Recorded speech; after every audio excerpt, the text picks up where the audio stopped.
popping in, and hopefully you'll enjoy this and learn. The purpose for this workshop is obviously we always try to get better and learn something and increase our competency while flying on the network. So certainly for some, there'll be concepts that you guys are already aware of. Hopefully you'll pick up a few things that that would make you a better pilot on VATSIM. And for those who are newer to VATSIM and newer to clearances and things, hopefully this'll help you in your understanding of how to do clearances, how to do reroutes, and everything. I think we're focusing on IFR clearances, so this should be a good opportunity for you guys to kind of get to learn on a little bit, maybe practice. I'm not sure if the guys have a couple of practicals in there, and then obviously taking that knowledge and applying it in your flying. So again, welcome. Thank you for joining. Thank you for popping in. I believe this will be recorded, so later you can reference it or refer to it later. And that is all I have. Thanks.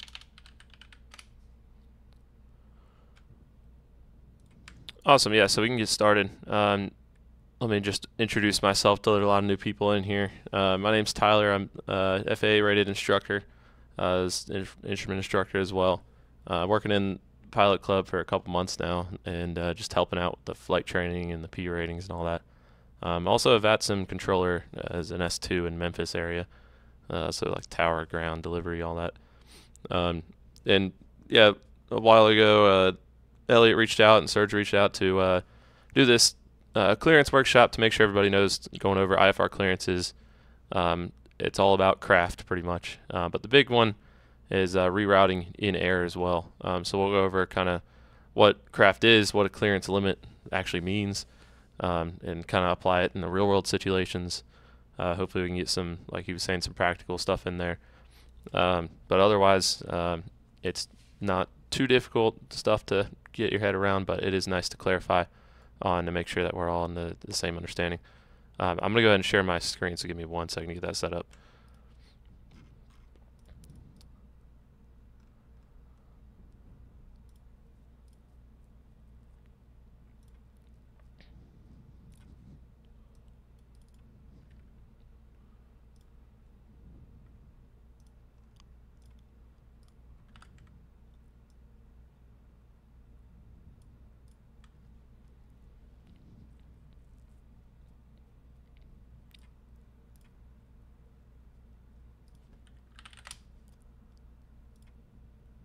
For some reason it's not working.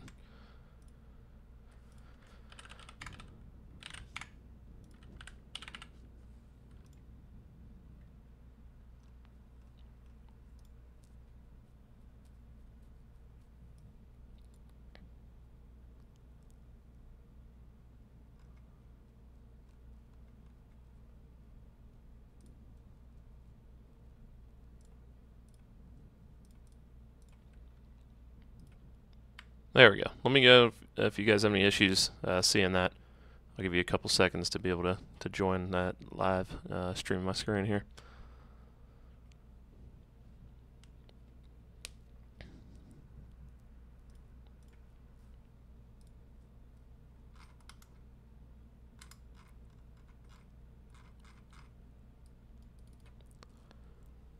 Is everyone in? Can everyone see it? Yep, got it. Yeah, perfect. All right. All right, we have these amazing slideshows, courtesy O'Reilly here. Came in clutch with that. But just to start, we're talking about clearances. So air traffic control clearances, who gives clearances, what is a clearance, why are we doing all this, right? So coming to the overview, one of the big things is picking up, the ATIS at the ground. I think everybody realizes that when you're getting an IFR clearance, there's two ways of copying an IFR clearance. You can get it in the air or on the ground, pretty much. If you're on the ground, that is what we're going to start talking about. Mostly you're going to be, a lot of us on VATSIM like to fly airliners.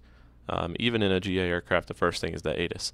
the ATIS information might tell you that clearance delivery frequency could be on a different frequency, such as the chart says clearance delivery on this frequency, but today they're not running that frequency. They actually ground is taking care of clearances, so you need to contact ground for clearance. So that's all within the ATIS information.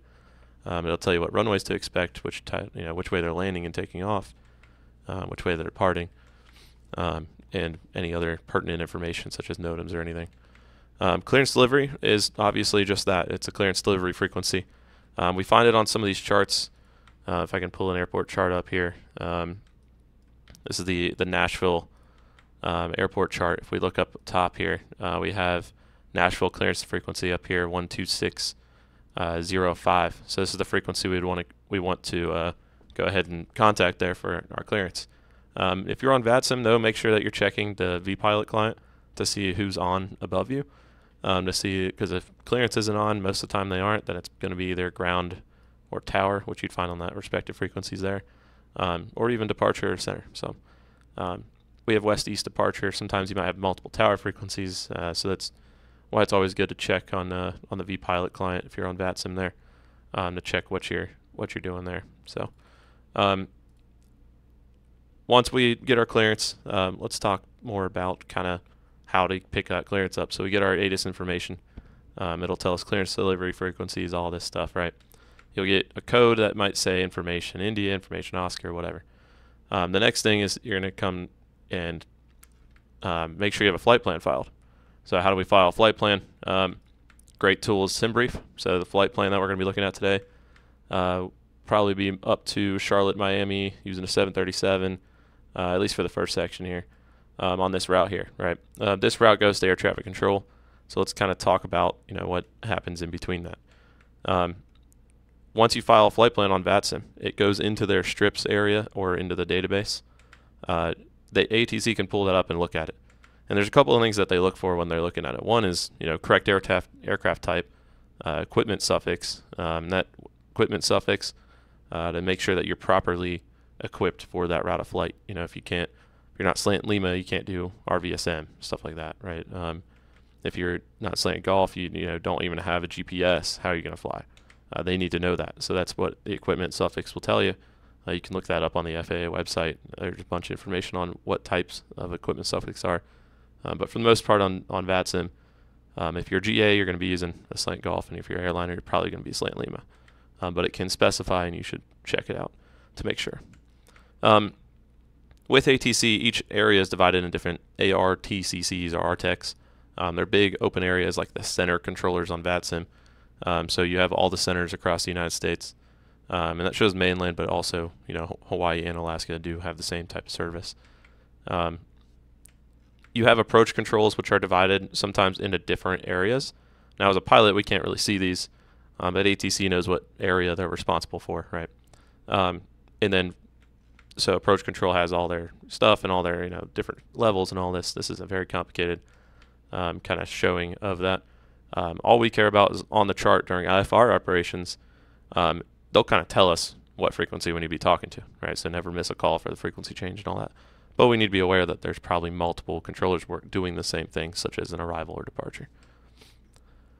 Traffic separation. So there's certain rules within this. IFR, right? They are in charge of separating you between IFR and VFR aircraft.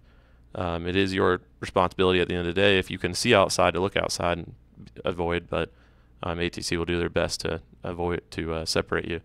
There's different rules within that. Your IFR clearance might have something to do with traffic, especially going into Florida. At least in real life, they might reroute you a different way because so much traffic is already on this way. So separation throughout these areas are kind of important. So your clearance might be changed to reflect that. This is processing IFR flight clearance. This is obviously steps. So initial filing with you can either do it flight service, ATC, and then generation of a flight strip. So that's what once you hit the file button, they'll get a flight plan. Routing verification is for preferred routes. That's ATC's job. They'll come in and get you, they'll get that all done and make sure that your route looks good. If you file it incorrectly, that's when you're going to start expecting a full reroute and different things, or if they don't want you on a certain thing. Obviously, within all the different sectors, there's also such things as preferred routes. So ATC's preferred routes are just that. They prefer you to take this route. You filed a correct route, but maybe for traffic or airspace or for some other reason, there are preferred routes that they want you or what they're expecting you to go on to make sure that everybody's sequenced correctly. So they'll go through and do all that. So when you call up for your clearance, this is what they're looking at, these progress strips. And right here, this is more like an ATC type slide. But as a pilot, it's kind of nice to see what happens on the other end. So you'll end up getting a clearance thing. It'll say, Delta 542 is their call sign, their type code, so it's an MD80/alpha, which is kind of interesting. It'll have a bunch of other information here. This stuff, airspeed, altitude, all this doesn't entirely matter fully. But really what they're looking at, squawk code's right there, 1827, and they're going to start looking at altitude for direction of flight. So if everyone remembers, when you file these flight plans, if you're going east, it needs to be an odd number on the thousands. So like 5,000, 7,000, 9,000, right? If you're going west, it's the opposite, it's evens. So it's 8,000, 6,000. Those altitudes don't start until 3,000 feet usually. At least VFR cruising altitudes. They have the route in here, and they're just going to verify that that works with them. To find, I haven't looked over this yet. This is all about traffic incursions.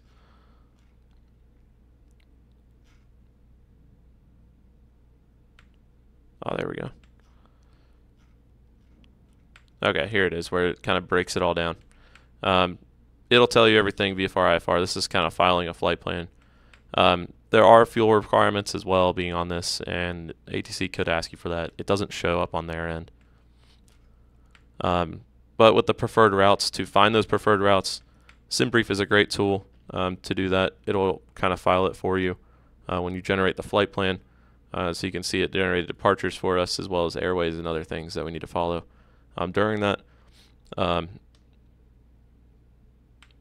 than that, I mean, that's all about the clearance. So when we're picking up the clearance, there's an acronym that we use. We call up clearance delivery, and I think everybody knows it. Who's the first person can say what acronym do we use? Craft. Craft. We got it. Yeah. So craft. Craft is our acronym to pick it up, and it's. Let me type it out here. So we got craft. Pretty much we're crafting our clearance. So C is going to stand for clearance limit. So this isn't going to be always cleared to destination. You could be cleared to a VOR or a fix, RNAV fix that's along your route. And if you should expect further clearance, stuff like that along that route, but you might not be cleared all the way to your destination. Now, most of the time, especially on VATSIM, you probably are going to be cleared direct to, well, not direct to, but you understand clearance limit will be your destination there. In this case, we're flying this route. Actually, I just typed this out here.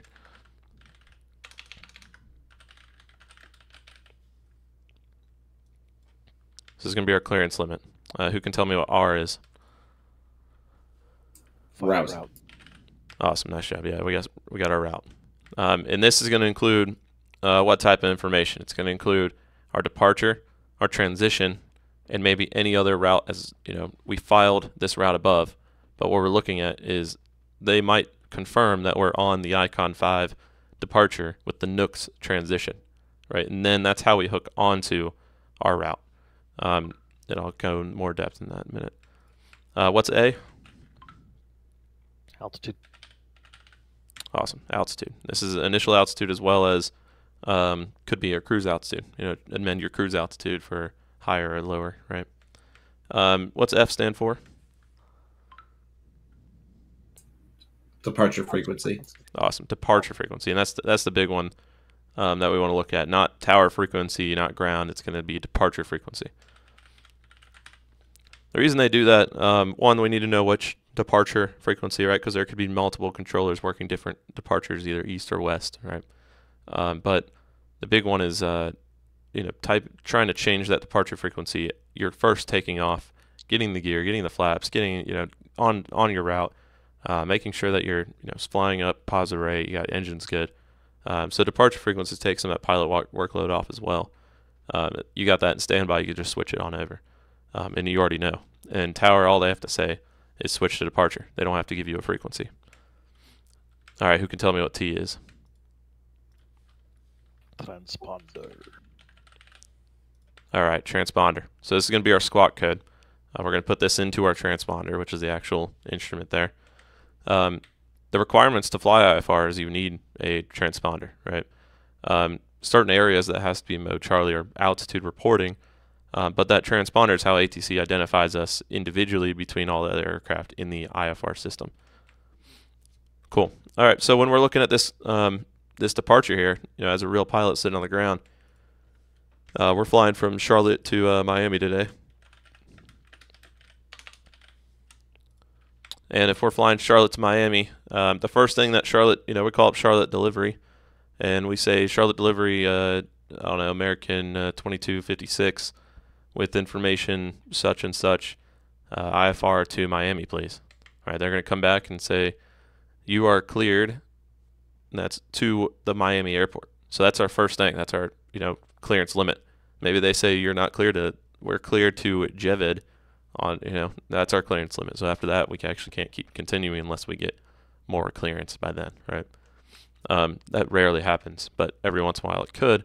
And it's good to know that, that's not them making a mistake. That's what you are cleared to, so you need to be aware of that. So Charlotte to Miami, you're cleared to Miami. So we got MIA.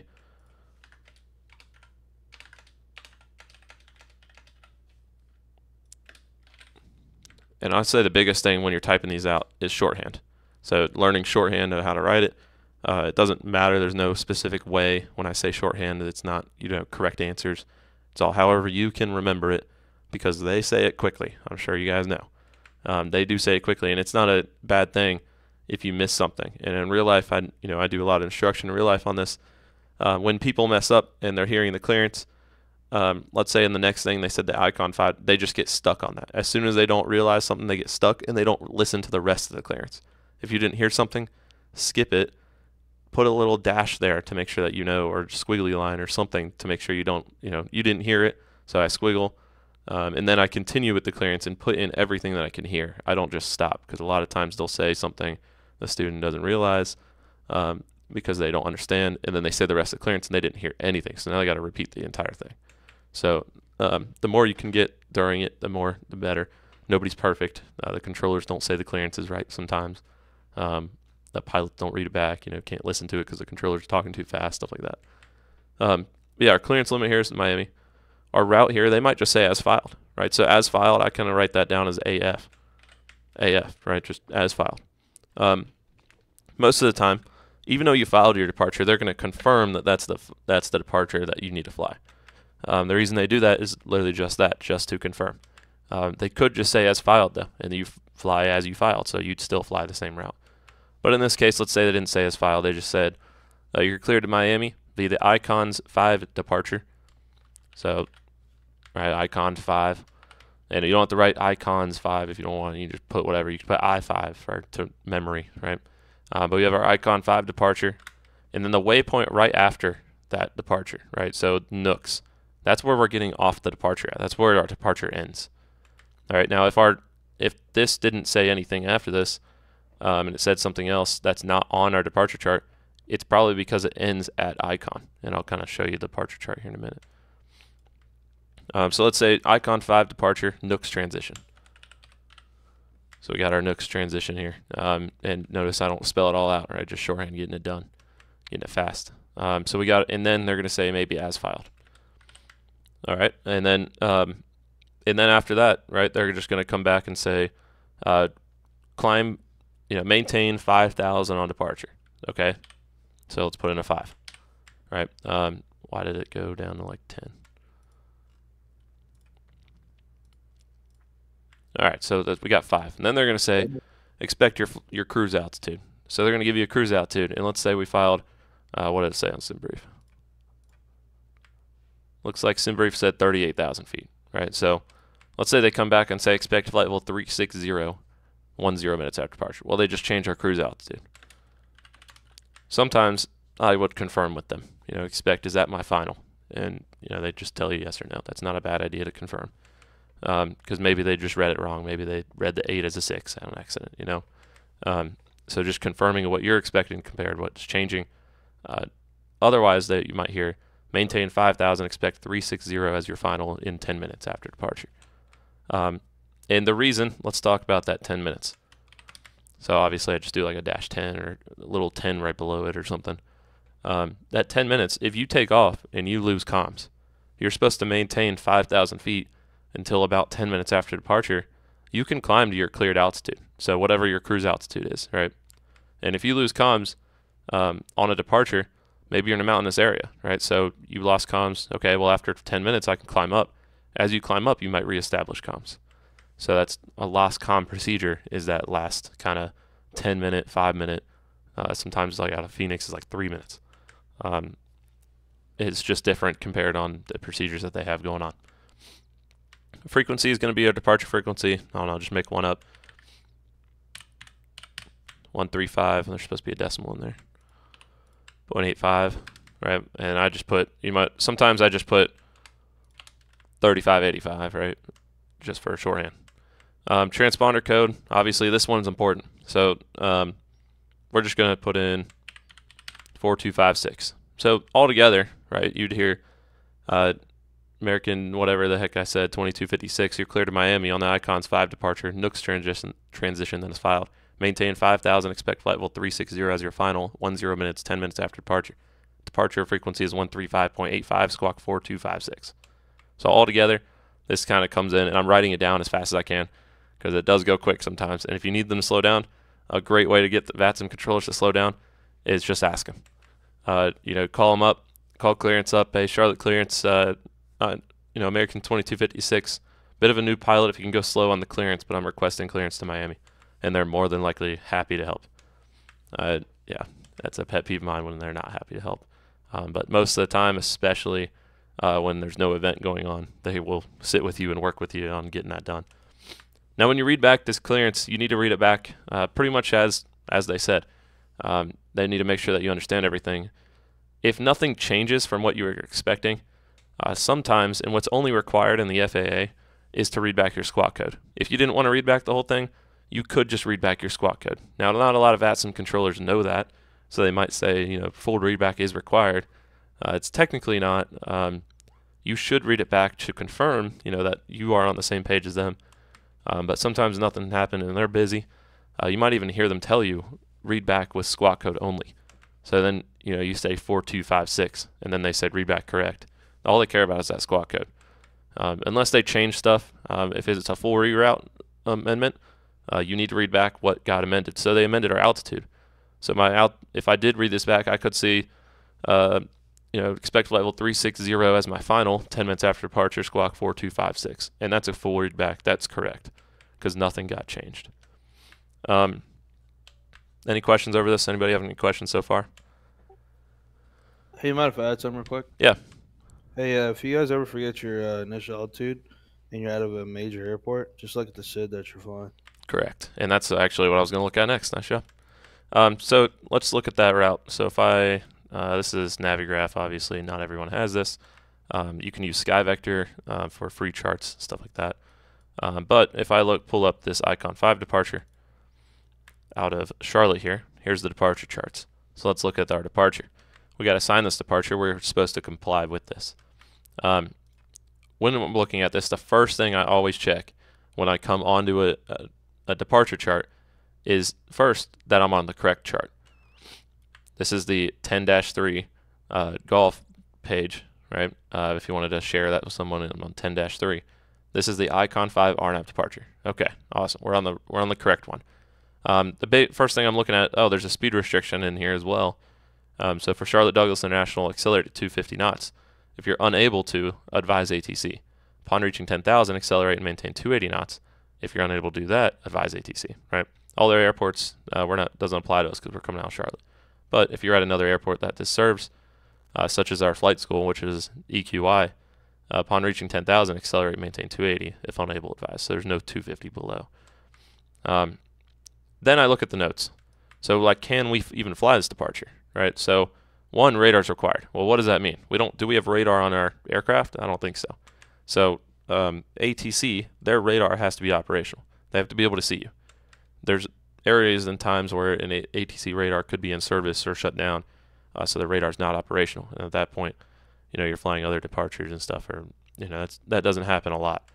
And especially with ADSB and all that, it just kind of goes out. But radar is required for this departure to be active and being flown. This is also for turbojets only. So what is a turbojet? Anything that is obviously a jet with a turbine engine, right? So citation jets count, like little jets also count, but airliners count. But it doesn't count as a TBM because that's a turboprop, right? Anything with propellers don't count. All right, if unable, accept climb rates. Advise ATC on initial contact. So here's our climb rates. If you can't meet at your ground speed, so our ground speed, remember, we're supposed to go to 250 knots, accelerate to 250, then we need to be able to match a certain climb rate. So this is how we'd kind of figure out what climb rate this is. But obviously the takeoff minimums up here, it says standard with minimum climb of 500 feet a minute to 1260. So 500 feet a minute is what we need to maintain. At 250 knots, that's 2,000 feet a minute. So can we, or 2,000 feet a nautical mile, I should say. So 2,000 feet a nautical mile, can we do that? Only some aircraft can, so I just double check to make sure, right? And that's the little chart you can make sure that you're in there. So you just check your performance numbers. Transponder code will be issued via PDC or Charlotte clearance delivery. So on VATSIM, I'm sure if you guys are flying around, you've gotten a PDC before. It's pre-departure clearance. That's through data link stuff, where ATC can send you pretty much a text message. If you consider it like a DM, the aircraft's DMs, then you can get your clearance through there. It's all going to be there. It'll show you squawk code, departure. It'll show all the same stuff as craft will. It's just them reading it out. Just make sure that they don't have to read it out. It makes it a little speeds it up. So at that point, your next call would be the ground.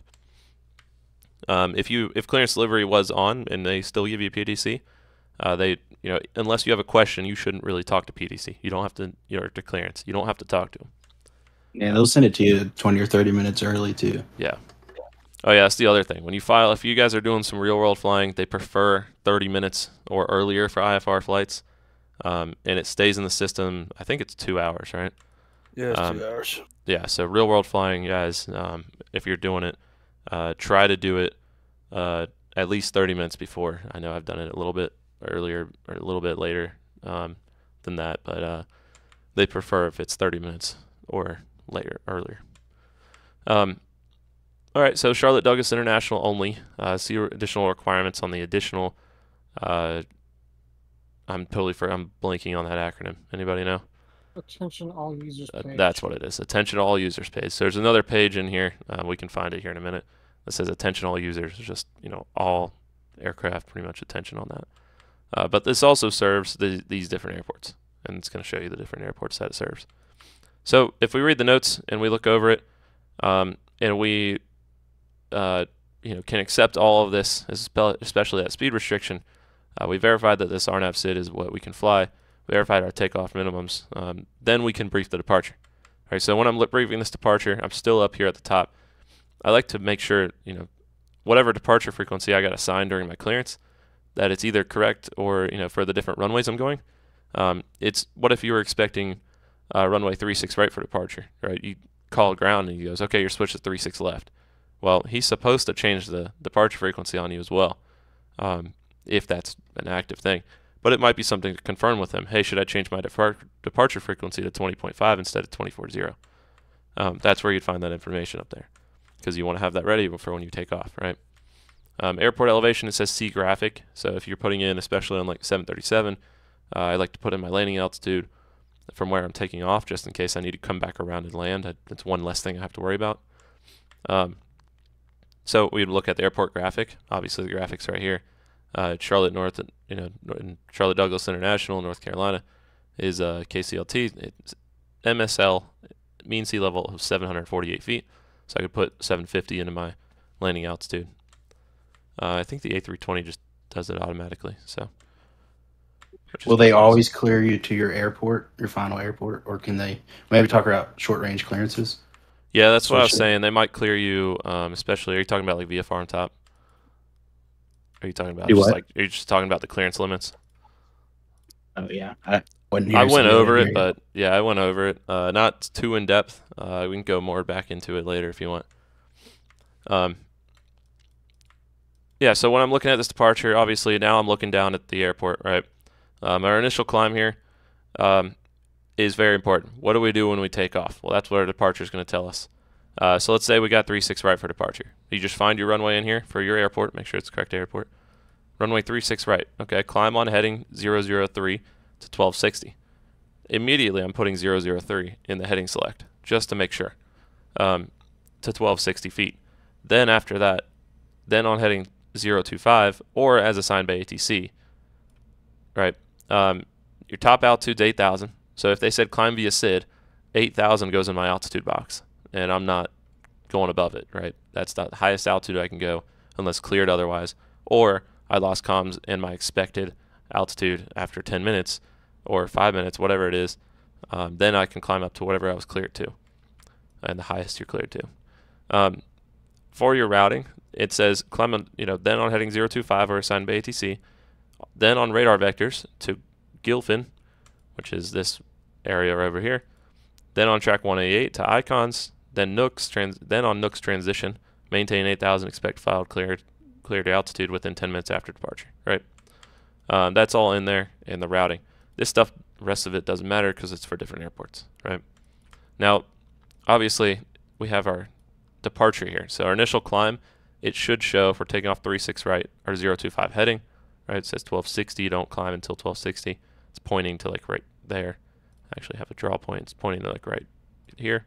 So we fly there at 1260, then we track outbound 025 heading, then radar vectors. So ATC might drag us over, and they might just say, okay, at some point you're going to be cleared direct to Gilfin. So you'd go in your FMC or to your GPS, and you go direct to, or just drag your waypoint to the top, whichever plane you're flying, and you go direct Gilfin. Well, at Gilfin, we have our icons. It says Gilfin to Icons. I won't go too much in depth about how to read these, but we have our 188 degree track. This is a GPS track, not a magnetic heading anymore. The lowest altitude here for most purposes is about 6,100 feet. So along this leg, do not go below 6,100 feet. ATC will obviously probably clear you up, and you'll probably be above that anyways. This leg between Gilfin and Icons is 10.5 miles.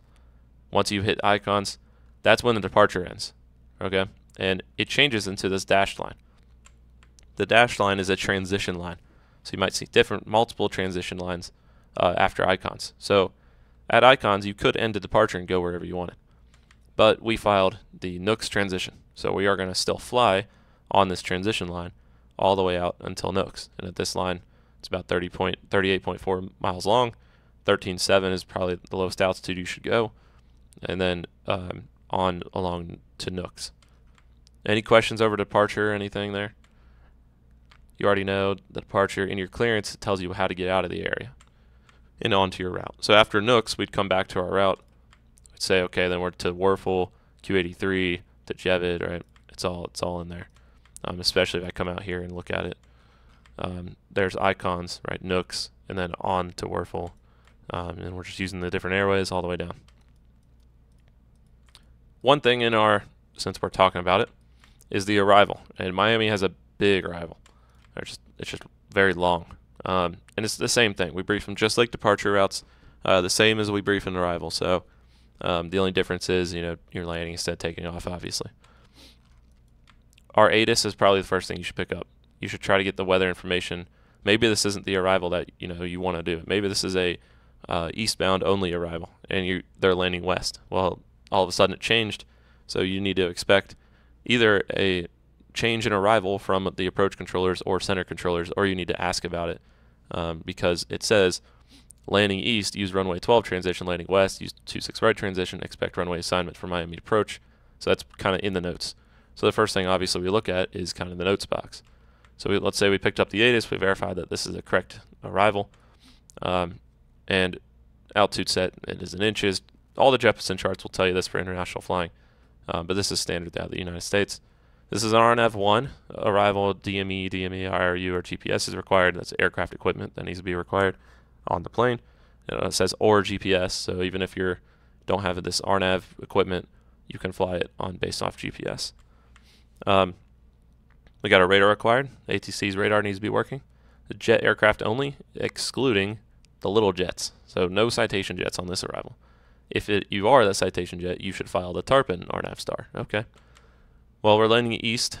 Use runway 12 transition. Landing west, use 26 right transition. Expect runway assignment from the approach controller prior to systole or whatever, how you pronounce that. It looks like systole is right here at below 16. So right there, you should expect a runway assignment before that. If you haven't received one, then you can request one. But you know, that might be a little slow. I would probably wait a couple waypoints and then ask. When we're looking at this, it says the Danny transition is for Orlando. I think it's Orlando Executive. I don't know what SVB is. ISM lead departures only. So don't use those transitions. Do not file greed or espresso. A transition is to only be assigned by ATC. So don't file those transitions unless ATC tells you to go there. For the routing, it's the same as the departure. We look for the runway that we're landing on. Say we're landing on 12. So from C-stall or systole on 174 across the ACO, obviously it'll go throughout this entire thing. I like to look at the bottom of this. So expect radar vectors to final approach course. Sometimes it might say expect the RNAV Zulu, expect the ILS. It'll already tell you what approach to expect and all that. Even what kind of runway to expect sometimes. So I always check kind of the end of this. Expect radar vectors. Well, radar vectors from where? So the next waypoint behind this is at Chum. So it says cross Chum at 4,000. Then on heading 274, not track, so we're following a magnetic heading, 274, expect radar vectors to final approach course. So I come down here. If we find Chum, there's 274. It's a flyover waypoint because it's circled. We'd have to pass over Chum at 4,000 feet on a 274 heading after that, and we wait to ATC to tell us what to do. Now, if you just keep going out and you're almost out of this MSA area, which is about 20 to 25 miles out from an airport, then you can call up approach and say, hey, man, did you forget about me? Because that's happened to me on VATSIM flying into New York once. That wasn't pretty. So just, you know, you're still the pilot in command of an aircraft. You have to maintain your clearances, but you also need to make sure that you abide by this as much as possible to maintain safety of the flight. If there's traffic in front of you and you're descending on the arrival and there's traffic over Chum and you're coming up on Capone and you're too close to them, then just keep going out. Do whatever you need to avoid them, right? But let ATC know as soon as possible what you're doing. But this is what to expect. Nothing crazy. Obviously, this was in our clearance, so we know what to fly. Those clearances can change. Your departures can change, and your arrivals can change. If they were landing east, they might assign a different arrival compared if they're landing west at different airports. Here, it looks like this is a arrival for both east or west, but it can depend. So make sure you brief every departure and every arrival. Obviously, I'm not going to read, you know, in real life, I might actually go through and read this and verify that each waypoint, if you're flying an airliner, go through your FMS, make sure each waypoint's in here, as well as the speed and altitude restrictions. I know that, I think in the 777, it doesn't put in, I can't remember, altitude restrictions if there's not a speed restriction or vice versa, something like that. I just know in the 777 you have to be careful of that because there is, you know, that FMS isn't as smart to put in speed restrictions if there's no altitude restriction, I think. So if it said at 210 knots and no altitude, then it might not put that in. So just, I always go through, I switch over to plan mode, whatever, go through the waypoints, make sure your altitude restrictions are in there, follow it, and then you'll be way more situationally aware of what's going on and what to expect from ATC if you're briefing these arrivals and departures, just as kind of shown here. Any questions over the arrivals? Anything to add? Cool. Awesome. Obviously, you'd go with approach and whatever. This is the Miami, you know, just to talk about the end of kind of what happens when you land. On IFR flight plan, if you land at a controlled airport, the tower closes your IFR flight plan. So if you land, you know, you taxi off, towers close your IFR flight plan. If you want to go somewhere else, you need to either fly a VFR or you need to go file another flight plan. Once you land and taxi off, obviously they'll close it. All your frequencies are up here at the top. for tower, departure, ground, clearance, all that. Even the ATIS is for like arrivals, departure, ATIS, whatever it is. All the operational notes over here. Obviously, it's a big airport, so you have stuff along your route. When you're briefing this chart, just before I land, I always brief. Okay, will it be a right turn or a left turn off of this runway, right? Kind of expect which way you're going to be told. The tower should tell you before you even turn. American 2256, take the next right turn when able, contact ground on 0.8, right? And so they shouldn't say left turn. Now, if they say left turn, you need to comply with that, but really you shouldn't turn off a runway unless they tell you. Now, I know in VATSIM they're not very on top of that sometimes, so you can kind of just expect a turn to, if you're parking at the FBO, you turn left. If you're parking in the terminal, you turn right off of, if we were landing 8 right, right? Nothing crazy. I think everyone can understand kind of how to brief this, but it is good to look at this before you land, because a lot of pilots, and especially as a VATSIM controller and flying on VATSIM for a while, one of the things that I see is when they land, there's a lot of things that happen. The air traffic control is talking to them. They're trying to slow down. They're trying to get the speed brakes done. They're trying to get the reversers closed. Then they're trying to clean up the aircraft, flaps up, lights off, speed brake, disarm, all that stuff, right? As well as them trying to give you taxi clearance. So as soon as I get cleared for the approach, I just pull up the airport chart, have it on second monitor, have it alt tabbed or minimized, pull this up, already have it briefed. So, I'm going to land, my landing distance said I was going to land 5,000 feet on this 10,000 feet runway. So I should be off by Mike 7, Mike 6, Mike 9. It's a right turn after that, straight ahead to November or Mike, and then it's taxi around. And kind of just brief your initial area. Because if they want you to move off the runway because of arriving traffic behind you that needs to exit at the same area, then get off that area as soon as possible. Ground will not yell at you for taxiing a little bit out onto Mike if you need to, or a little bit into November. They want you off the runway and away so their rivals can keep coming in. But yeah, just having that briefed, having all your charts briefed in your clearance. Taxi is part of that clearance. You have to read back a taxi clearance on a movement area, right? So briefing that and having that briefed and ready will make you so much more situationally aware than you are normally used to, especially if you've been a little struggling with getting off the runway there. Any other questions about kind of reading it and applying it to flight? Make sure you guys know how to look at the parking gates and coordinates chart. That is true, yeah. I can kind of show them. So if we look here, he was staying in our taxi chart. You can find this on SkyVector as well. You might see parking gates, parking ramps, terminal ramp, whatever. On VATSIM, they're going to say, hey, where are you parking? Most people are saying, oh, any gate. Well, if you did want a certain gate, you need to know what spot you're coming out. So if you're departing, you can kind of come up to spot 8. So you don't need to when you contact ground, you say, okay, hey, I'm looking for taxi spot 8. That's where I'm at. If you're coming in on November 9, you can say, hey, I'm going in at spot 7, or I'm going in at November 9, whatever.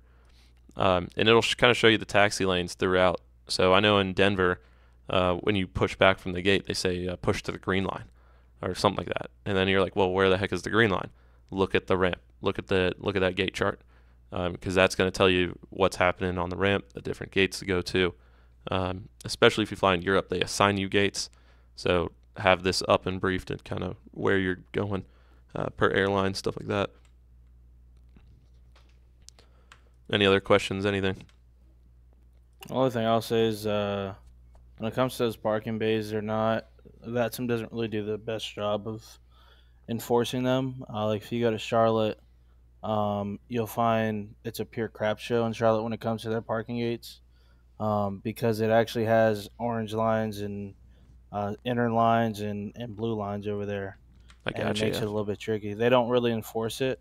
But in real life, when whoever's going to the airlines or whatever, that's one that skipped out on me. But just keep in mind, those taxi lines sometimes may be colored and they're not in the SIM or they're not used by VATSIM. So.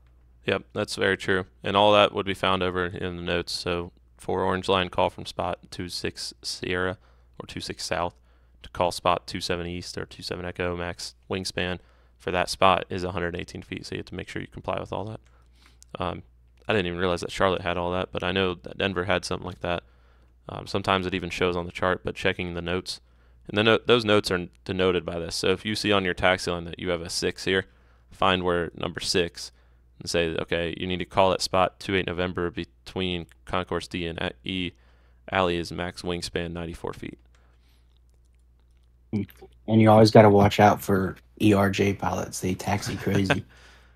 Very true. I can confirm. Hey, don't say that now. I like my jungle jet.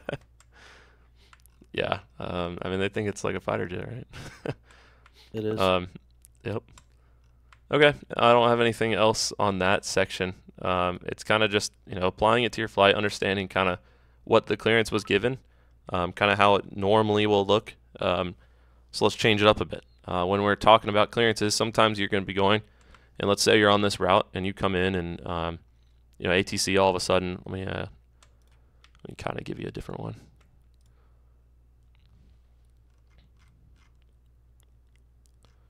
So let's say, we filed Icon 5s, our normal route, and all of a sudden they were like, okay, well, actually, we're going to change it. We're going to change it to this route. We want you to come on the west side of Florida, right? So now you're going to have different arrival. You're going to have different waypoints. I mean, that's a full route amendment. Most of the time, it's going to come in PDC or text chat on VATSIM especially. In real life, if you're calling you're calling clearance delivery and they don't have PDCs and all that, you have to write this down. And they're going to say, when you call up for clearance, you're going to say, hey, clearance to Miami. They're going to say, expect a full reroute. Advise ready to copy. So now they're going to give you time. They're going to say, okay, we got a lot for you. Or they might just start reading it off, but most controllers are just going to say, full reroute, advise ready to copy. So your ears should perk up. You should come back in and say, okay, well, if we look at my clearance here, none of this applies anymore. And when they clear us, they might say something, and you're going to have to write all this down, which sucks. And I can tell you it does suck, but they should go slow. And if you need them to repeat anything, make sure you have them repeat it.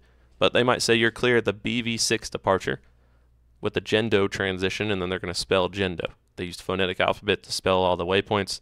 They won't spell out the departure because that's in a departure chart. You should be able to find that on charts, something that sounds like that. Even if you heard BV6 and you heard the B6, it's close enough. You'll figure it out.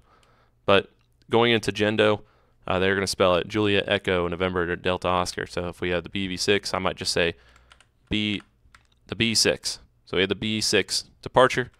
They're going to spell Gendo, so J. I can't type and push my push talk at the same time. So Juliet Echo November Delta Oscar, direct team. So they're going to say direct. So you can, you don't have to write anything. You just put team, which is if you heard it wrong or whatever, they're going to spell it. So Tango, Echo, Echo, Echo, Mike. Okay, and then they're going to say direct to, and sometimes, I don't know what this VOR is, but sometimes you're going to see 3-letter identifiers. That's kind of what I don't like what they do a lot, but they're going to say some VOR name. I'm sure we could find it somewhere. That's the Taylor VOR, so they're going to say direct to the Taylor VOR, and that's Tango Alpha Yankee.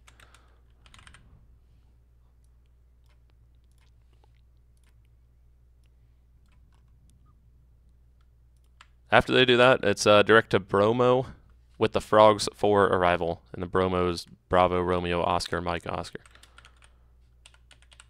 So if you're not good with your phonetic alphabet, I'd brush up on that.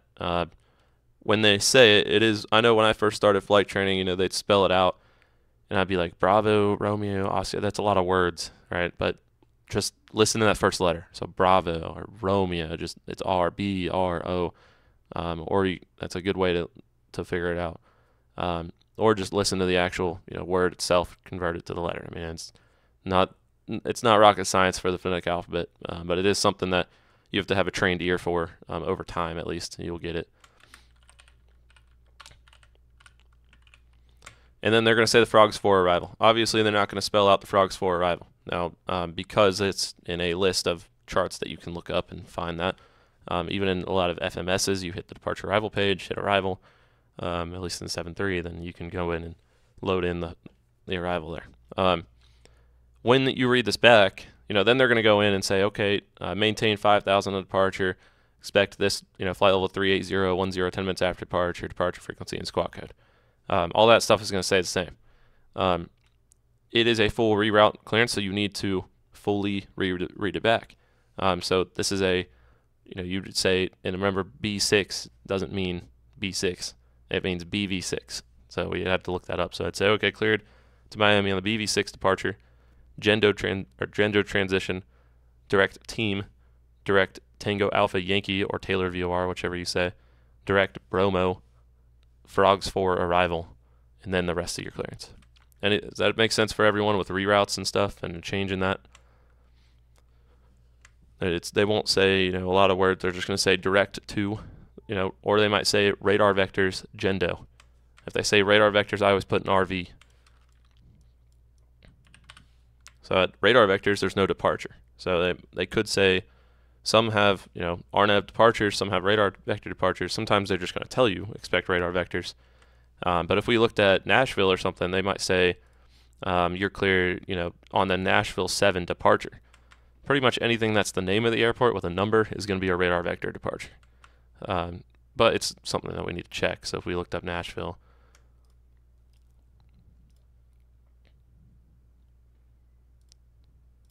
here's the Nashville 7 departure. If we look at the list, you can see that they have Nashville 7 departure.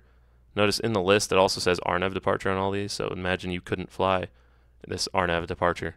So you're going to be assigned to the Nashville 7 departure. And all that really is probably fly on runway heading, expect radar vectors, and that's exactly what it is. Climb on 021 or assigned heading to 4,000 feet, then expect radar vectors, clearance to filed altitude within 5 minutes after departure. So then they'll radar vector you, and it has all the different VORs. So at some point they could say intercept the 270 degree radial to the volunteer VOR. So you could do that and go to the volunteer if you filed that, or even if you didn't file that, they might say that. And then if you don't know that they say a waypoint, you don't know what it is, just ask them, hey, can you spell that? A good tip for flying, and what I see on VATSIM all the time, is during reroute clearances, they have too much of a pilot workload. The biggest tip during reroute clearances, get yourself on a vector, delayed vector, or just say stand by, and get your pilot workload minimal before you accept a reroute clearance. You don't have to do it right away. And you're the pilot, command of the aircraft, safety of the flight's the most important thing. If you can't handle the workload because something else is going on, then figure that out first. And then, ATC and communications are the last thing that you need to worry about. So fly what you were originally given. Reroute clearance. Now, they want you to get to it pretty quick. So if you need, you could say, hey, stand by, I could use a delay vector or something, right? So they might just put you on a vector as you're ready to copy that clearance. So you're flying towards where you're going to be cleared to, but you're not accepting the clearance right away. Are you going to say something, Riley? I was just saying, if you stay standby, you can't get a deviation or anything for it. Yeah. So. That's sure. Yeah. So yeah, what he's saying, like if you say standby to them, then they're gonna listen. They're gonna say, okay, well wait. So that means standby, obviously. Ask for delayed vectors is probably the biggest thing. I know I've gotten one in real life, and I just like, can we get a delayed vector, or whatever, because the student was already in the process of briefing an approach, and then they gave us a reroute clearance because they switched to runways. And they'll do that a lot, like in the airlines too, reroute clearances for if there's delays in airports and stuff. Very true. Yep. So yeah, just be aware that you could get reroutes a lot. The reroutes aren't anything crazy. It's the same format. But the other thing in what I see and when reroutes happen, ATC for some reason, I don't know why they do this, but it won't be even your flight plan, and they'll say direct JAXO. You're like, well, what the heck is that waypoint? Like, if you don't see it before I ever repeat back direct a waypoint, even if it's let's say we're departing out of Charlotte on an original clearance, and they said direct to Gilfin. I'm going to look at it in my FMC before I even repeat it back. So I'm going to go, in the legs page on the FMC or the flight plan page on the A320, whatever it is, find the waypoint, go direct to, I'm not going to hit execute, I'm going to read it back, then I'm going to hit execute. That's good, crew resource management, making sure that you're on top of your game with, knowing it. Now, if I looked and I didn't see Gilfin in my FMC, I'd be like, can you spell that?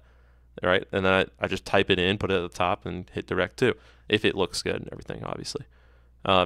But don't just repeat back it. What I hear a lot is, American 2256 turn right direct to Gilfin, and then they come back, okay, right direct Gilfin, and then 2 seconds later, we don't have that in our FMC. It's like, well, obviously you don't, and I don't know why ATC does it. They should spell it out for you when they do it, and it's not in your flight plan. Sometimes they don't, so just say, instead of that, say American 2256, before you even accept the direct to, make sure you read it back and say, I don't see Gilfin. Can you spell it out? And then once you got it spelled out, put it in your FMS or your GPS. Make sure the line isn't taking you to like Greenland or South America or something. Make sure you spell that right, and then it's in the northern hemisphere and everything. And then hit execute and fly that. But don't just blindly accept direct to clearances. You don't have to get that radio transmission off. Everybody's in a rush. There's not that big of a rush. You're fine. There's not, it's unless you're flying into an event, but on events there shouldn't really be huge reroutes on events. Most they would do is change the arrival on you. But yeah, that's any questions over the reroutes, kind of crew resource management, anything to add, any questions? Riley, you got anything? No. Who was that? So one tip, when you call in for your IFR clearance, one of the most common things for me that usually changes is sit. So it's a good idea to have that sit, that screen up on your Navigraph. So when they say, hey, you're cleared via the Krista 3 departure, you can see it right there in your list of departures, as opposed to just trying to write down some random name that you just heard. That's one thing I do that really has been helpful. Yeah, I'm totally with you. That's very. I actually, if I fly a 737 a lot. Actually, my plan is to get type rated and become an instructor on that. But what I do is have that departure arrival page open when I have my clearances, and they do change departures on you a lot, like Tim was saying. So if you use it on Navigraph, if you don't have Navigraph, I'll kind of show you. You can use what's called SkyVector. It's what we use in the flight school a lot. Because it's so easy, you can just kind of click on, like this is Boston. Just click on it and have this open. So like if you click on here, it'll pull up the SkyVector, aeronautical stuff and the charts and everything and the airport information. If you scroll down far enough, here we go. Here's all the charts. So departure procedure charts, right? Just have this open, call for clearance, and then if they say you're cleared via the Celtic 7 RNAV or departure, then okay, just write it down, and then go and look at it, and once you get your clearance done. But it is nice to like kind of know not just what your departure is, but what all the other departures might be for that airport and kind of the direction they're going. Just like look it over. You don't have to look at every chart, but look at the names. You shouldn't be surprised of any names when they say it. So that's a good point. They do change departures on you a lot. Some people in here probably gotten that. So, any other questions over any of this? Can I ask a quick question about departure procedures? Yeah, what's up? Okay, so yesterday I ran into a odd, new to me thing, so this helped a little bit. But, I was given, climb to 8,000, expect, whatever in 10, and then he got busy and forgot about me for a while. Yep. So I nudged him just to say, hey, I'm still at it. Can I climb to my final altitude? Could I have just gone, after 10 minutes, could I have just gone up to, whatever my flight level was and been cool that way? I know exactly what you mean, but technically, just ask them for a comms check. That's the best way when they're not talking to you, so they don't start griping in the pants, right? Yeah, that's a good way. Get the panties in a wad, wouldn't you? Yep. If you're not sure and you're going out pretty far and you're like, why am I so low? Obviously, like we have like VATSIM radar and stuff. I'm sure everybody has it up when they're flying.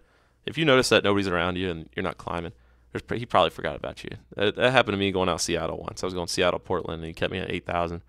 And I didn't really know. So just like you, I just kind of sat down at 8,000. And I was like, there's a mountain in front of me. So after that 10 minutes, it's a lost comms procedure. So if you do a radio check, like Riley said, and he doesn't respond, you could be like, oh, well, my lost comms, so then you can climb. So even if you can hear him, he might not be able to hear you. That's still considered lost communication. Unless he is realized and you squawk 7600 and ident and then, everything. But that's a good question. If they forget about you, just nudge them. Hey, radio check.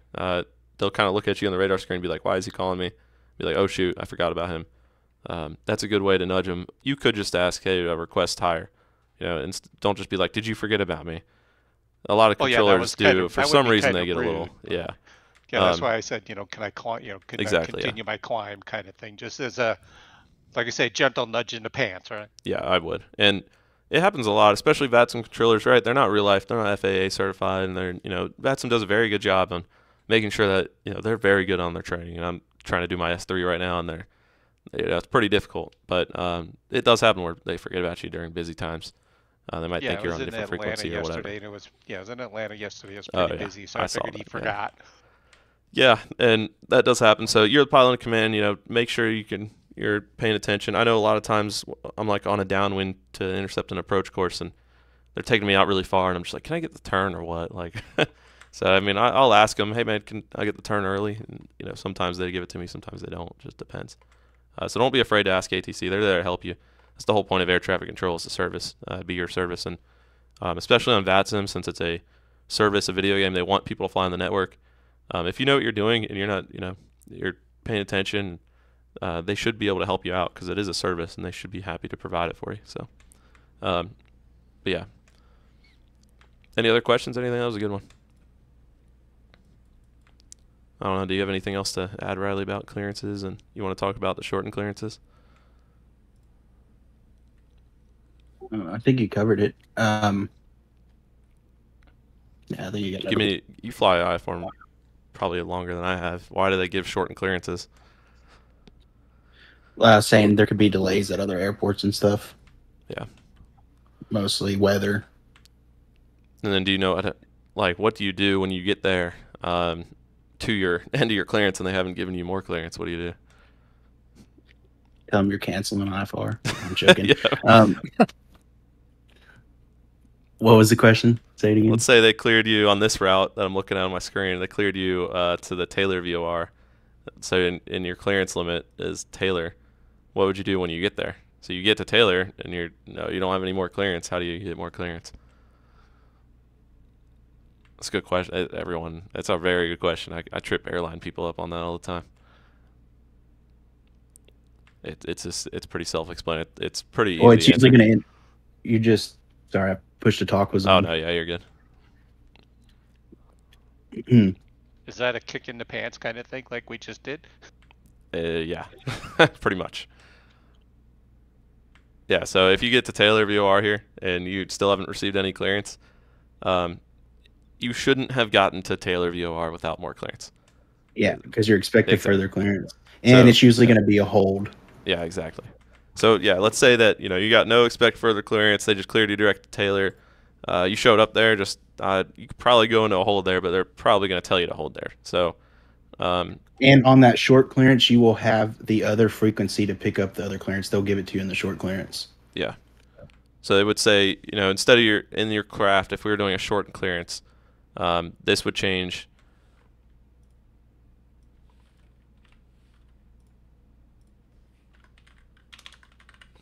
And they'll usually clear you to a fixed right outside the departure. Yeah, that's true. So yeah, if you can be cleared to wherever, but yeah, usually it's going to be either right before the arrival, right after the departure, whatever. So that way they can delay you or sequence you in with other planes. Expect further clearance time, or EFC.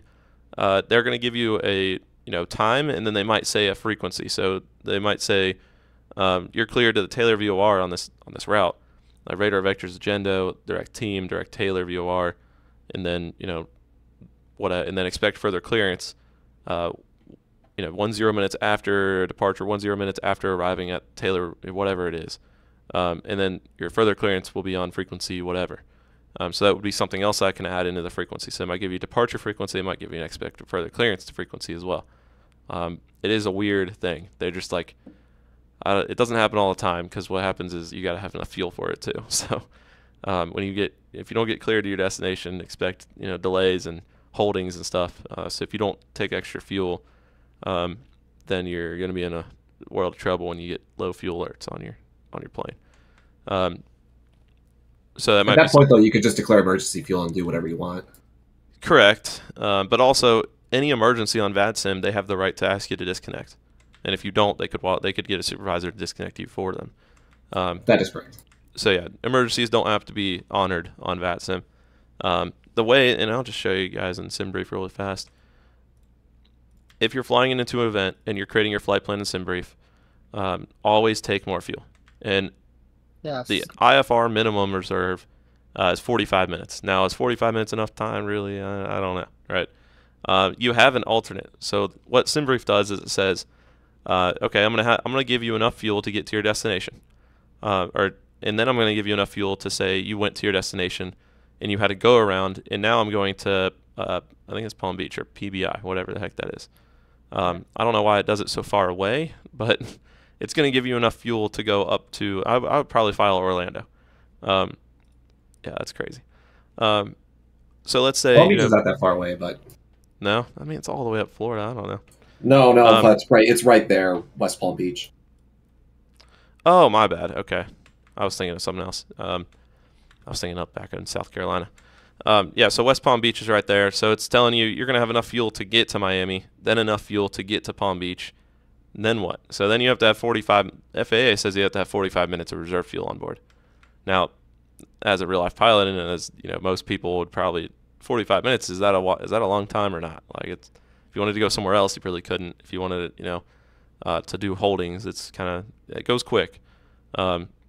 So probably an hour minimum fuel, and to change all that is in my fuel planning. So contingency fuel, that's kind of what we were talking about for just any contingencies or like go-arounds or second approaches, stuff like that is kind of what I consider in contingency. But that's not even required. What's required is this reserve fuel. You can put FAA, auto or domestic. Domestic is staying in the mainland United States, not going across to Hawaii or Alaska. And then you could even specify time. So what I do in events, I come down here, and an hour is what I usually take. I might take an hour and a half or something. So I might take 90 minutes or something. That way I have enough fuel to get there to my alternate and an extra hour and a half of fuel. That way you don't have to worry about fuel. And if your weights and everything working, it's a simulator. You can adjust as you need. If you're flying with a virtual airline, they might want you to have certain weights and stuff in there, but take as much fuel as you can if you're flying into a busy event. In the U.S., there's not a lot of holdings, but there are delays and delayed vectors and slow speed things. So I do check all that during the flight, especially if the other day I was flying on the network and they said do not exceed 280 knots in the cruise. I was like, well, do I have enough fuel to do that? Do I have enough fuel to go slow? So I had to check to redo my fuel, my minimum arrival fuel and all that. So I had to double check myself that we were good to accept that. And if I wasn't good to accept it, I'd have to let them know, right? It's the same thing with clearances. You don't accept a clearance if you're not, going to fly it correctly. If you don't want to fly it, then don't accept it. Yeah, this is kind of the fuel stuff. You plan taxi fuel, so if it's like a huge departure delay, plan 30 minutes of well, that's in pounds, but you can plan time as well somewhere. I forget where it's at. Is it up here? Anybody know where that is? The time? Well, under Taxi, extra, yeah, they're right there under selections. Scroll up, taxi out. Oh yeah. Oh, it's right here. Yeah, so in minutes, you can put your fuel in here in selection. So you can put, I usually have 20 minutes of taxi out fuel. It's probably a little much, but that just makes sure I'm standard. I think that's SimBrief standard too. Then you have taxi in time as well. So the standard is pretty good. But if I was flying out of, where I know there's departure holds or like cross the pond is coming up, so taxi out fuel, this includes APU fuel. So if you're running your APU a lot, make sure you add this up. You put 40 minutes in, put 30 minutes in, right? And this is going to give you taxi out fuel. And in your OFP, or your operational flight plan, it'll break it all down for you. You could see like your minimum takeoff fuel. This taxi out fuel won't calculate into that, right? Compared to if you put it in reserve fuel, it's going to require you to take that for your reserve takeoff fuel. Or your minimum takeoff fuel, you guys get it. So you can do a lot of editing in here. The extra Mm-hmm. fuel there. Oh, extra. It just literally just tacks on extra without adding it to your reserve or contingency or anything like that. That's true, yeah. And you can do that in minutes as well. Okay, yeah, perfect. Yeah, I don't mess with it a lot, but that is good to know that there's like an extra fuel. Obviously, tankering is is a little different. And everyone thinks tankering is actually if you did it from the fuel truck. Like you pulled up, the fuel truck pulled up, they had the load sheet that they wanted, but the captain said, actually, I want you to put, an hour extra fuel on. That's part of the tankering fuel that you'd fill out. Not like aerial refueling, not like that. I guess the only other difference on minimum fuel will be for like rotor helicopters. You have to be able to fly to your first airport, then alternate airport, then you only have to fly 30 minutes, not 45. Only 30? Okay. Yep. Like VFR then. Okay.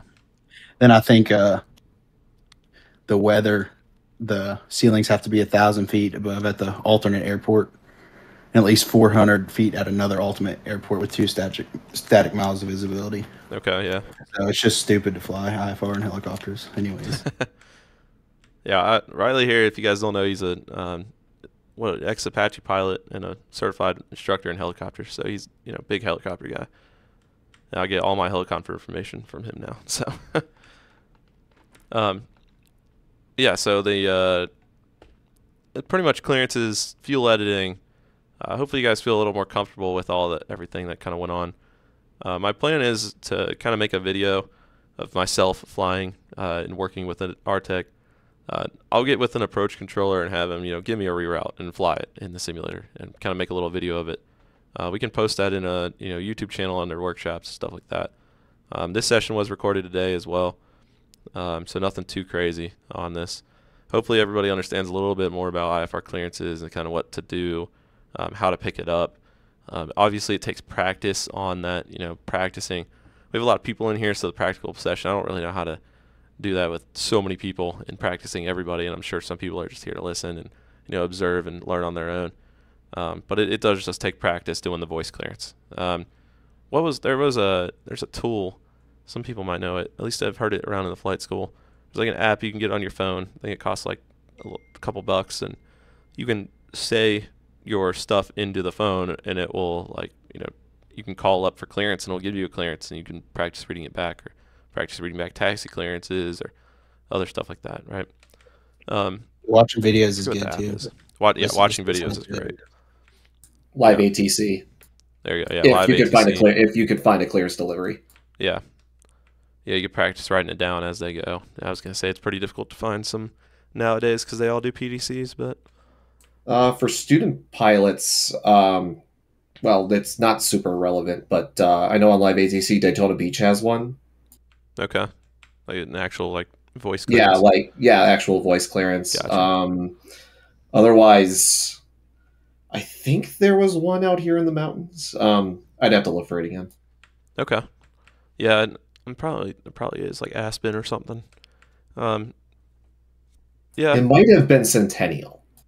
Okay, I got you. Yeah, I don't really have any much else. Do you have anything to add, Riley, or anybody else? I think that's good. Yeah. Thanks for stopping in, guys. I'll get that video out whenever possible. Me flying the departure and explaining a little more clearances applied within a video or something. But yeah, this is great turnout actually for something that not a lot of people realize is an important part of IFR flying. Yeah, thanks for coming in. I got nothing else. Oh wait, actually, did you talk about pop-up IFRs?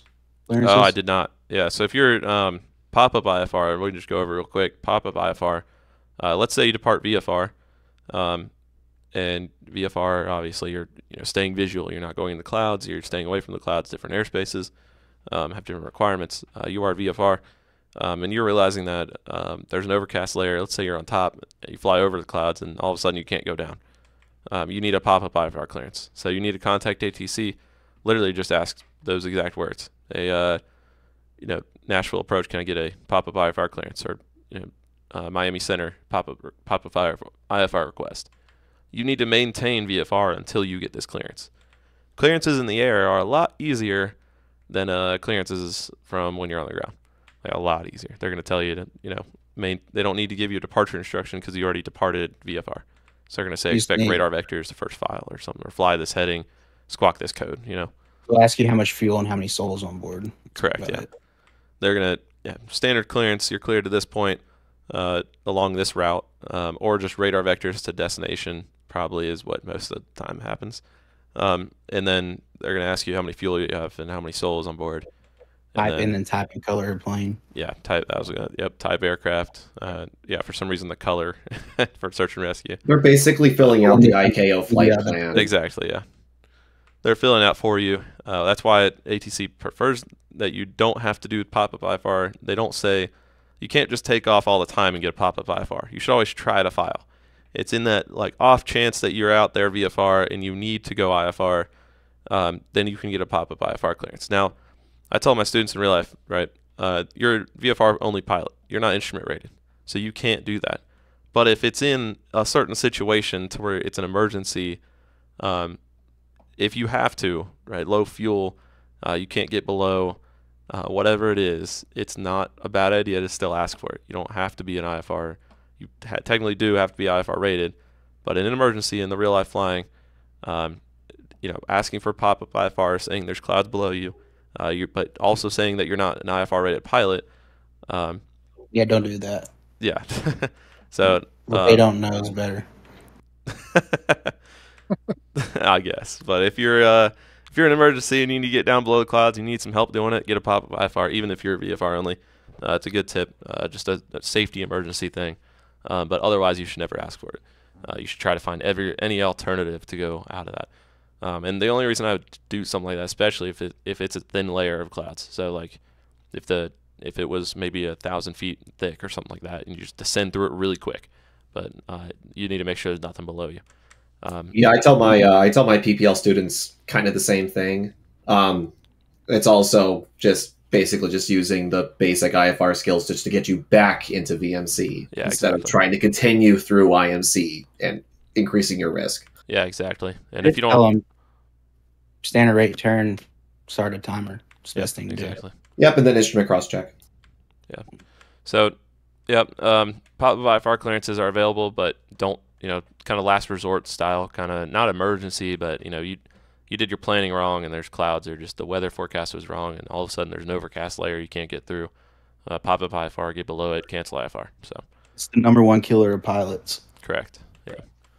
Just don't do it during an event on that. That is very true. Don't do it during an event.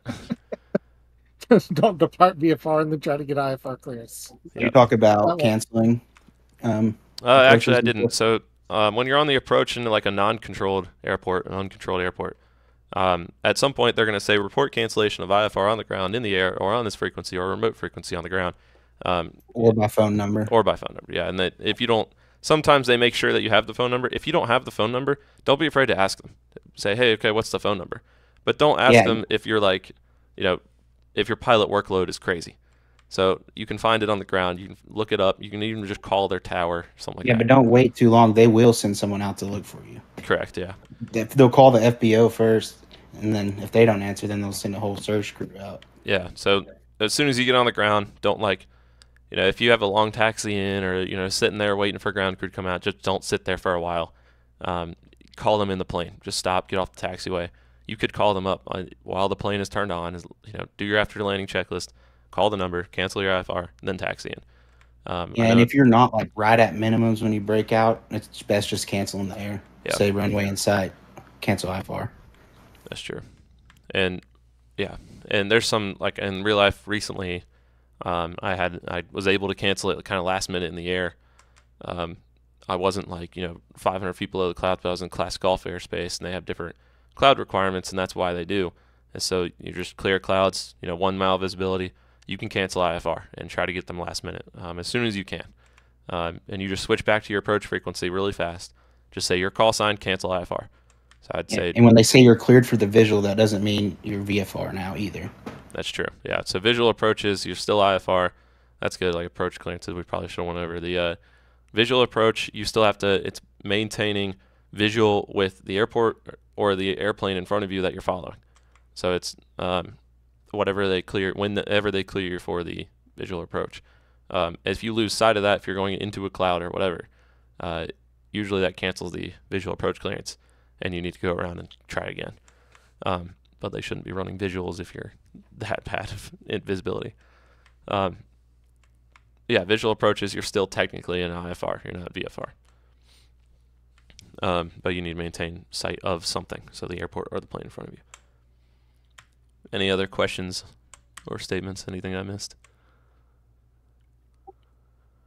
I think we're good. Maybe. Oh, no, never mind. They won't do that in VATSIM. Yeah. Contact approaches. Oh, yeah. I haven't even flown one of those in forever. Yeah, I don't even want to mess with that for simming. I don't even want. Yeah, contact approach. It's a different type of IFR approach you can do in like a smaller plane or something if you want to be a little weird and get in a little quicker.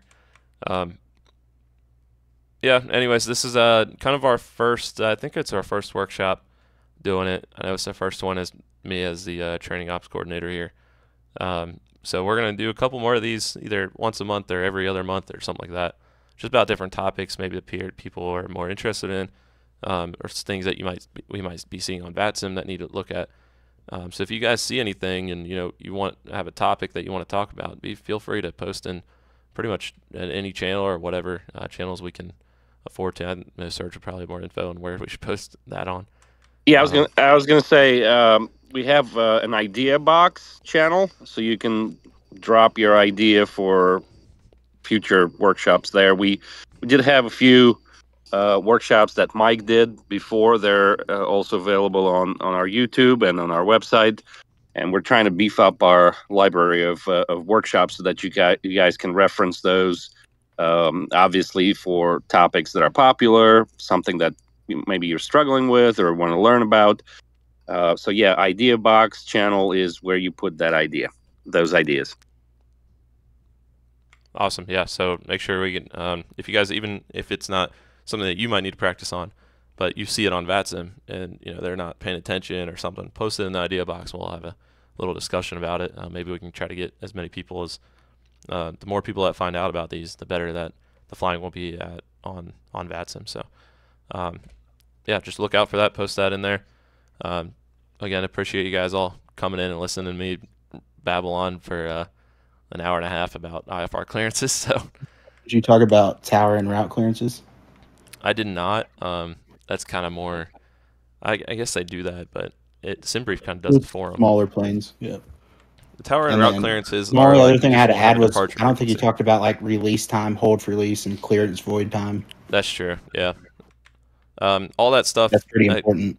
Yeah. So what were you saying? It was release time, hold for release, and clearance void time. Okay. So when you're coming out at yeah, you're right. An uncontrolled airport, when you're picking up IFR out of an uncontrolled airport, this is what he's kind of talking about. And that release time, even at some controlled airports, they need to release you. Released is into the air, pretty much. You're being released into the air or into the system. So you might get your clearance in there to say hold for release. Right? That's the earliest you can depart. Exactly, yeah. So that, as soon as you, let's say that the approach controller had so many planes in his airspace. Those airspaces are actually only rated to hold a certain amount of aircraft in that airspace. So they can't have more than a certain amount.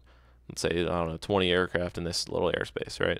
So if you're about to take off and there's too many aircraft in that airspace, they're going to give you a hold for release time. They could also give you a hold for release time coming out of an uncontrolled airport. So if they have an approach active, say there's a guy on an approach, and then they say, okay, well, tell us when you're number one.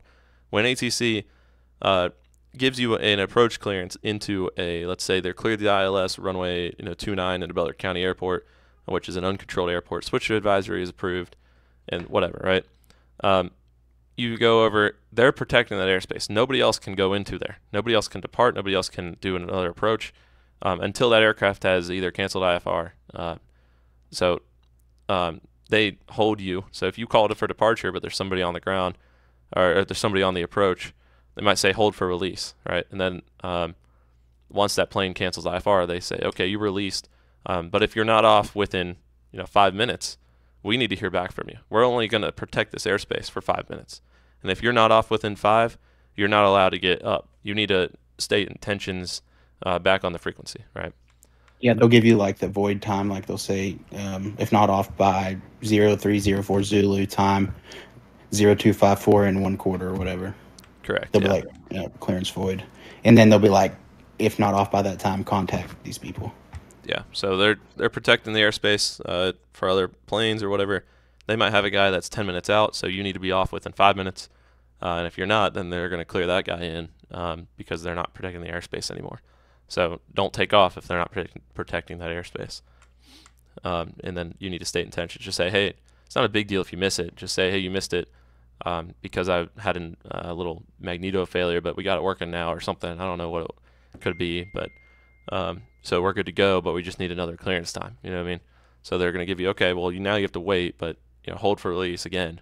And then, okay, now you're released. So just wait for that next release time. It's not a big deal. Just let them know. But if you take off and they hear nothing from you within that 5 minutes, and then you have, they're going to say, if not off by this time, state intentions no later than 10 minutes after, no later than 30 minutes after.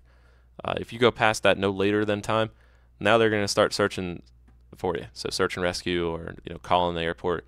Hey, does this plane take off? Because what if you take off and you're 200 feet up in the air and you crash? Well, after that time, they're going to start looking for you because they're already looking for you. So if they can't hear back from you, they're going to start sending search and rescue. You could, now I've had it to where I've taxied out and I had a alternator failure, so we couldn't go flying, and I had to contact back on that frequency and said, hey, we're just going to cancel our IFR then because we need to go back.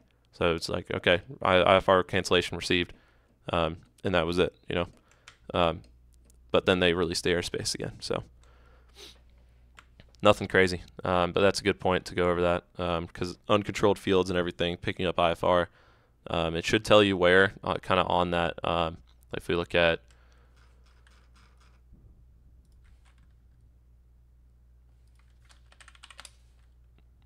Charlotte Monroe, I know because this is where the flight schools thing is based out of, at least. If we click on this and look at the chart supplement, it'll even say in here, clearance delivery. For clearance delivery, contact Charlotte Approach at this phone number, right? Or it might say clearance delivery on this frequency. So you go to that frequency and get your clearance, even if you're at a different airport. So you get your frequency there. They're going to give you a hold for release. They'll release you. You take off. And if you're not off, by 5 minutes, then they're going to tell you can't take off. We're going to unprotect the airspace again. And then, allow other people in. You might have to call them again. So anything else I missed? I think we covered everything now. Any questions on that, the uncontrolled airport stuff? Cool. All right. Well, I think we'll end it there then. I probably missed a couple things, even small things. I don't know. I know Kevin's is probably CFI. He can help you out. When do you contact departure on an IFR flight plan after you take off? Will they tell you? Or? Yeah. So if you're controlled, they'll tell you. Like if you're on a tower or whatever, they'll say, okay, contact departure. If you're uncontrolled, it's as soon as you technically could do it as soon as you get into controlled airspace, such as like a Class Echo. But normally you should depart out of the pattern first and then contact them. So you just need to contact them pretty much right as soon as you take off. But get above pattern altitude first. Or as soon as you enter in controlled airspace so Class Echo compared to Class Golf, where that transition is. Sweet. Yeah, I think you covered everything. That's good. Yeah, obviously it was a little jumbled. I need to have it a little more organized, but it's past Serge's bedtime. That's funny. All right, if you guys don't have anything else, I'll end it here, and I'll post a little video about it, a little just footnote video, and probably a video of me flying it in the sim. I'll just probably even do it like a CRJ or something and show you kind of how that works with CRM and managing that on the airliner, because I'm sure we all fly airliners every once in a while. And even if you don't, GA flying is kind of the same style. So anyways, yeah, thanks for coming. I'm going to go ahead and end it here. Thanks. Yeah, no worries, guys. Yeah, that was great. Yeah, thank you. Yeah. Thank you, guys. It was awesome.